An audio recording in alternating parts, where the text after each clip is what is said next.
আমার প্রিয় ভাই, এখন বাংলাদেশে ইসলামী রাষ্ট্র নাই, কারণ বাংলাদেশের সংসদে আল্লাহর কোরআন ঢুকতে দেয়া হয় না। সেখানে কোরআন তেলাওয়াত শুরু হয় অধিবেশন শুরু হওয়ার আগে, কিন্তু কোরআনের একটা আইনও সংসদে পাস হয় না। অথচ সংসদ ভবনে প্রধানমন্ত্রী মুসলমান, প্রেসিডেন্ট মুসলমান।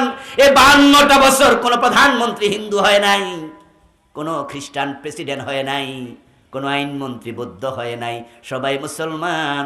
এরপরও তারা সেখানে কোরআনের আইন পাশ হতে দেয় না। তারা মনে করে ইসলাম তো আমরাও মানি।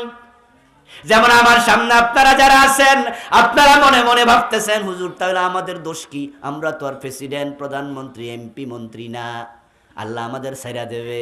আমি বলি দোস্ত, হ্যাঁ, সারা যদি পেতে চাও তাহলে যারা আল্লাহর আইনের পক্ষে না তাদেরকে সাপোর্ট করা বন্ধ করে দাও, যারা কোরআনওয়ালা তাদেরকে সাপোর্ট করো, কোরআন কায়েমের জন্য চেষ্টা করো, তাহলে আশা করা যায় আপনার মুক্তিও মিলবে।